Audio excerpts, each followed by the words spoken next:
Welcome to Bhavitha Santosh economy app. ఈ app ద్వారా రాబోయే గ్రూప్ 1, 2, 3 నోటిఫికేషన్స్కి గాను ఎకానమీ లైవ్ క్లాసెస్ కండక్ట్ చేయడం జరుగుతుంది. ఎవరైతే ఎకానమీలో టాప్ స్కోర్ సాధించాలి అనుకుంటున్నారో ఖచ్చితంగా భవిత సంతోష్ ఎకానమీ యాప్ని పర్చేస్ చేసేయండి. అలాగే ఛానల్ని సబ్స్క్రైబ్ చేయండి. భవిత సంతోష్ ఎకానమీలో డైలీ కరెంట్ అఫైర్స్ అనేవి తెలుగు మరియు ఇంగ్లీష్ మీడియంలో కూడా అవైలబుల్గా ఉన్నాయి. కాబట్టి ఖచ్చితంగా భవిత సంతోష్ ఎకానమీ యాప్ని పర్చేస్ చేసేయండి. అలాగే ఛానల్ని సబ్స్క్రైబ్ చేయండి. ఈ రోజు డైలీ కరెంట్ అఫైర్స్లో భాగంగా కొన్ని టాపిక్స్ని మనం మాట్లాడుకుందాం. దాంట్లో ఫస్ట్ టాపిక్, ఏనుగుల స్వారీ నిషేధించిన తొలి ఆసియా దేశంగా ఇండోనేషియా. మరి ఇండోనేషియా అనే దేశం రీసెంట్గా ఏనుగుల స్వారీని నిషేధించింది. ఎందుకంటే ఏనుగులపై ఎక్కి స్వారీ చేయడం ద్వారా వారి యొక్క శారీరక ఆరోగ్యం అనేది దెబ్బతింటుంది. అలాగే వాటి యొక్క వెన్నుముకపై కూడా వాటి ఎఫెక్ట్ అనేది పడుతుంది అని చెప్పి మనకి ఇండోనేషియా అనేది ఈ నిర్ణయం తీసుకుంది. మరి ఈ నిర్ణయాన్ని మనకి 2025 డిసెంబర్లోనే తీసుకున్నారు. మరి దీనికి సంబంధించి మనకి 2026లో మనకి 2026 జనవరి 21 నుంచి అధికారికంగా అమల్లోకి వచ్చింది. అంటే వారు ఈ ఏనుగులపై స్వారీ చేయడాన్ని 2025 డిసెంబర్లో ఈ స్వారీని నిషేధించిన వారు 2026 21 జనవరి నుండి ఈ యొక్క అమలు అనేది రావడం జరిగింది. ఈ రోజు 21 జనవరి 2026 నుండి ఈ స్వారీకి సంబంధించిన నిర్ణయం ఏదైతే ఉందో అది అమల్లోకి రావడం జరిగింది. సో మరి ఈ స్వారీ అనేది అన్ని ఇండోనేషియా దేశంలోని అన్ని రకాల పార్కులకి, జూలకి, అలాగే పర్యాటక రంగంలో ఉన్న అన్ని రకాల వాటికి ఇది పనిచేస్తుంది అని చెప్పి వివరించడం జరిగింది. అంటే అన్ని రకాల పార్కులకి, జూలకి, అలాగే పర్యాటక రంగంలోని అన్ని రకాల వాటికి ఏనుగుల స్వారీని నిషేధించడం జరిగింది. అంటే శారీరకంగా వాటిని హింసిస్తున్నారు అన్న విధంగా ఇండోనేషియాలో ఈ స్వారీని నిషేధించడం జరిగింది. So in historical move for animal welfare, Indonesia has officially become the first Asian country to implement a nationwide ban on elephant riding. So, the Indonesia Ministry of Forestry issued circular letter number 6 of 2025 in December 2025. The ban came to full force on January 21, 2026. So the ban came to force on where? January 21st, 2026. Comprehensive ban. So facilities failing to. So this ban was implemented in all parks and zoo and all historical places or environmental places and etc. It was implemented by Indonesia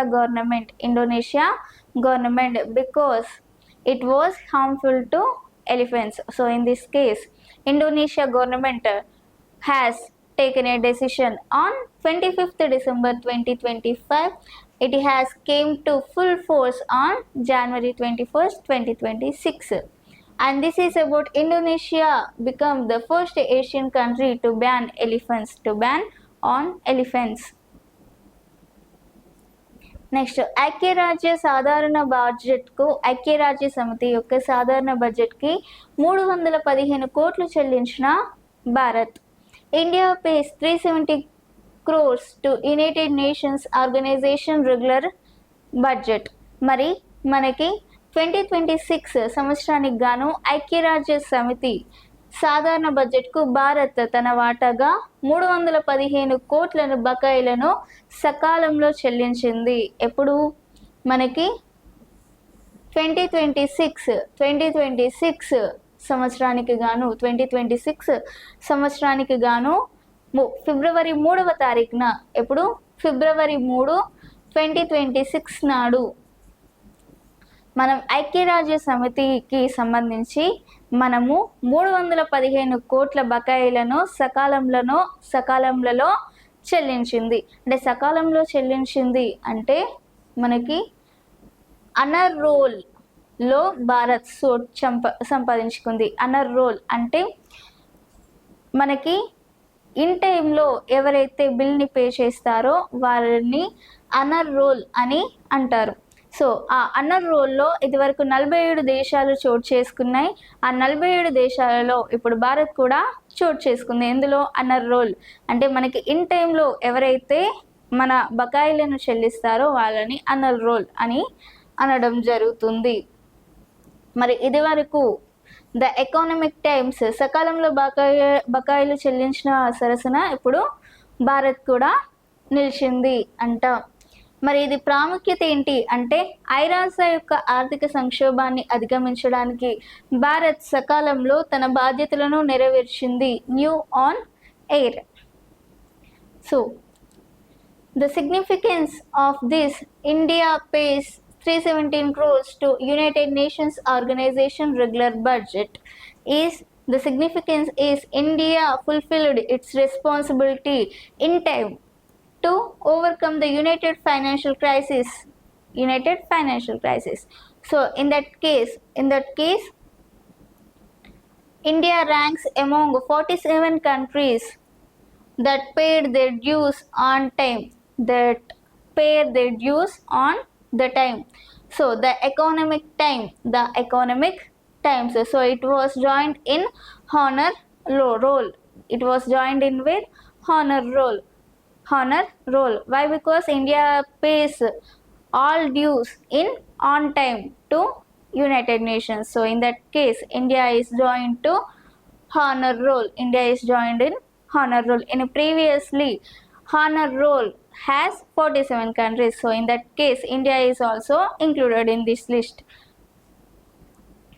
So India has paid its dues of around 292,317 crores to United Nations on time on 3rd February 2026. So India pays their dues on 3rd February 2026 to United Nations. And this is about India's pays 317 crores to United Nations Organization regular budget. Next భారతదేశంలో 100% బీమా కవరేజ్ని సాధించిన తొలి జిల్లాగా అల్వార్. భారతదేశంలో 100% బీమాలను సాధించిందంట అల్వార్. మరి అల్వార్ అనేది ఎక్కడ ఉంటుంది అంటే రాజస్థాన్లోని అల్వార్ జిల్లా, అంటే రాజస్థాన్ రాష్ట్రంలోని ఒక అల్వార్ జిల్లా 100కి 100% బీమాలన్నిటినీ వసూలు చేసిందంట. మరి బీమా మొదటి జిల్లాగా రికార్డ్ సాధించింది. అంటే బీమాలన్నీ వసూలు చెల్లించిన మొదటి జిల్లాగా ఏ జిల్లా పేరు పొందింది? అల్వార్ జిల్లా. ఎక్కడుంది? రాజస్థాన్లో. మరి ఇది కేంద్ర ప్రభుత్వ 2047 నాటికి అందరికీ బీమా మరియు రోడ్ మ్యాప్లో భాగంగా ఈ మైలురాయిని సాధించింది. మనకి ఈ లక్ష్యం ఏంటి అంటే 2047లో అందరికీ బీమా ఉండాలి, అలాగే రోడ్ మ్యాప్లు అనే లక్ష్యానికి ఆధారంగా ఇది గమ్యాన్ని సాధించిందంట. మరి వివరాలు, జిల్లాలోని 9 గ్రామాల్లో ఈ అల్వార్ జిల్లా ఏదైతే ఉందో ఆ జిల్లాలో ఎన్ని గ్రామాలు ఉన్నాయి? 9 గ్రామాలు ఉన్నాయి. మరి ఆ 9 గ్రామాలలో బీమాలు విని 1367 మంది వ్యక్తులకు ఇంటింటా సర్వే జరిపి వారికి బీమాలను అందజేయడం జరిగింది. అంటే మనకి అల్వార్ జిల్లాలోని 9 గ్రామాలలో ఎవరైతే లేరో వారికి సర్వే జరిపి మరి వారికి బీమాలను అందించడం జరిగింది. మరి ఆ విధంగా రాజస్థాన్లోని అల్వార్ జిల్లా ఏదైతే ఉందో 100కి 100% మనకి బీమా కవరేజ్ని సాధించడం జరిగింది. 2026 ఫిబ్రవరి మొదటి వారంలో అదనపు జిల్లా కలెక్టర్ ఎవరైతే ఉన్నారో ఆ ఆధ్వర్యంలో జరిగిన ఒక కార్యక్రమంలో భాగంగా ఈ వివరాలను అందించడం జరిగింది. ఎవరు? 2026 ఫిబ్రవరిలో జిల్లా కలెక్టర్ అందించిన ఇన్ఫర్మేషన్ ఆధారంగా ఈ అల్వార్ జిల్లా 100% బీమాలను సాధించింది అనే సమాచారం అనేది మనకు లభించింది. So Alwar becomes India's first district to achieve 100% insurance coverage, to achieve 100% insurance coverage. So the goal is this milestone was reached as part of central government insurances for all by 2047 roadmap and aimed at creating a secure India and insecure in India. And Alwar district in Rajasthan. So first, Alwar district in Rajasthan was become the first district to achieve 100% Bima coverages. So Alwar district creates a record. So in Alwar district, there are only 9 villages. So how many villages are there in Alwar? Only 9 villages are there in Alwar. So in that only 9 villages, they are provided 9,000. So to achieve full saturation, authorities conducted door-to-door services to identify and cover 1,367 previous unisecured individual across 9 specific villages. In that case, they were has become 100% insurance coverage in Alwar districts. So in that case, so why? Because they are provided door-to-door services in 9 villages in Alwar districts. In that case, it was become India's first district to achieve 100% insurance coverage.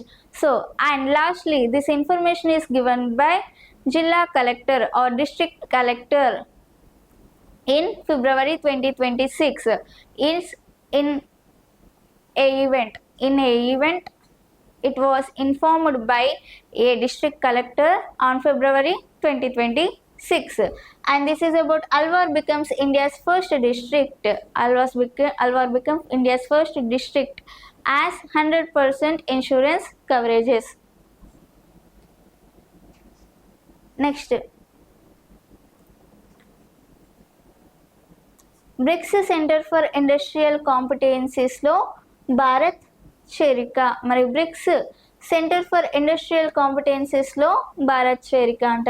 Bricks దేశాలలో తయారీ కంపెనీలు మరియు సూక్ష్మ మరియు చిన్న మధ్య తరహా సంస్థలకు సమగ్ర మద్దతు సేవలను అందించడానికి భారతదేశం బ్రిక్స్ పారిశ్రామిక సామర్థ్య కేంద్రంలో చేరింది. ఎందుకోసం అంటే మనకి చిన్న మరియు మధ్య తరహా సంస్థలు ఏవైతే ఉన్నాయో, మనకి చిన్న మరియు మధ్య తరహా సంస్థలు ఏవైతే ఉన్నాయో వాటికి సమగ్ర మద్దతు సేవలను అందించే ఉద్దేశంతో బ్రిక్స్ సెంటర్ ఆఫ్ ఇండస్ట్రియల్ కాంపిటెన్సీస్లో భారత్ అనేది చేరుకుందంట. అంటే మనకి చిన్న తరహా ఉత్పత్తులు అనేవి ఉంటాయి, అలాగే మధ్య తరహా సంస్థలు ఏవైతే ఉంటాయి. మరి చిన్న తరహా సంస్థలకు అలాగే మధ్య తరహా సంస్థలకు మనకి ఆర్థికంగా ఏదైనా సహాయ సహకారాలు అందించే ఉద్దేశంతో మనకి ఇండియా అనేది ఇందులో జాయిన్ అయిందంట. మరి జాతీయ ఉత్పాదక మండలిని బ్రిక్స్ పారిశ్రామిక సామర్థ్యాల కోసం భారత కేంద్రం అని వాణిజ్యం మరియు పారిశ్రామికల మంత్రిత్వ శాఖ తెలిపింది. India has joined the BRICS Center for Industrial Competencies to provide integrated support services to manufacturing companies and micro and small medium enterprises across BRICS countries. So, in this case, Bharat included in BRICS Center for Industrial